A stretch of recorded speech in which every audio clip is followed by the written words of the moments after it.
While we all keep our eyes on the big national headlines, there's this quiet revolution happening, state by state. The actual rules that govern how we work, how we use technology, and how we care for our families, well, they're all being rewritten for 2026. And look, these changes aren't some abstract thing. They have real, tangible consequences for your day-to-day life. So the big question is, are you ready for what's coming? All right, let's dive into our first major trend.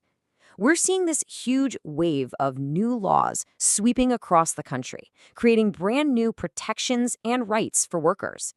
This is totally reshaping the gig economy, but it's also affecting traditional jobs in some really fundamental ways. For years, right, the gig economy has kind of operated in this legal gray area. But now, states are jumping in. California is a huge player here, with one new law letting rideshare drivers unionize and another making sure that the tips you give on a food delivery app actually go to the driver, instead of, subsidizing the company's costs.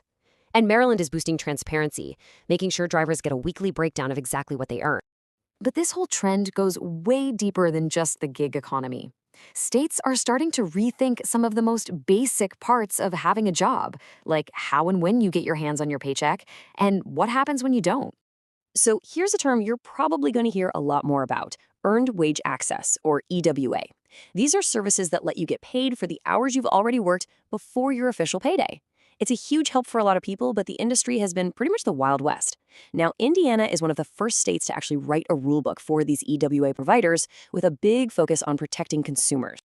And for workers who've actually had their wages stolen, states are adding some serious teeth to the law.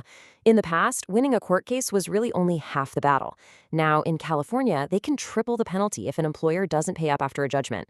And over in Oregon, a new law makes the main contractor on a construction project just as responsible for a subcontractor's unpaid wages, which closes a really common loophole. Okay, so these changes are spilling over from the physical workplace right into the digital one. As tech like AI gets woven deeper into our lives, states are literally racing to put up some guardrails to manage the impact. This brings us to a massive legal and ethical question that, honestly, we're all grappling with right now. If an AI system messes up and causes real-world harm, who's to blame? Who's responsible? And this is a major, major legal shift. For a while, the potential excuse was, hey, the algorithm did it on its own. But California is slamming that door shut.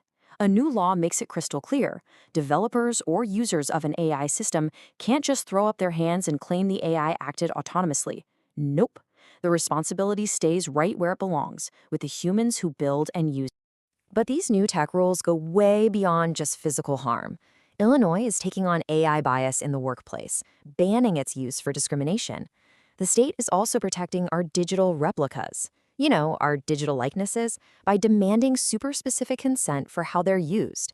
And on the data front, both Indiana and Kentucky have rolled out big new consumer data privacy laws, giving you way more control over your personal info.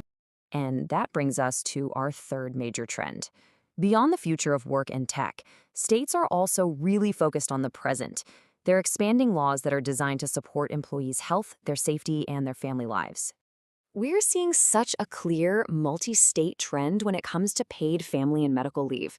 And we're not just talking one or two states here. You've got Delaware, Minnesota, Rhode Island, Colorado. They're all either launching brand new programs or expanding the ones they have to give workers paid time off for huge life events, like welcoming a new baby or caring for a sick loved one. Just think about this number for a second. 12 weeks. In Colorado, that's how much extra paid leave is now available for parents who have a newborn in the neonatal intensive care unit. That is a perfect example of just how specific and deeply impactful these new protections can really be. And sometimes a seemingly tiny change in the law can have a massive ripple effect. In Connecticut, the paid sick leave law used to only kick in for companies with 50 or more employees. Well, now they've dropped that number all the way down to just 11, extending these crucial benefits to thousands and thousands of workers at smaller businesses all over the state. What's also really interesting is how states are broadening the very definition of health and safety to meet modern challenges. Nevada now requires employers to protect outdoor workers from wildfire smoke. Oregon is mandating violence prevention plans in hospitals. Illinois is making sure lactation breaks are paid. And get this, Oregon now lets you use your paid sick leave for donating blood. Okay, so we've looked at big changes to work, to technology, and to our health. But what happens when we zoom out? What's the bigger story that all these individual state laws are telling us? Really, this is the key takeaway. It all boils down to one big idea. States have become the primary laboratories for policy innovation.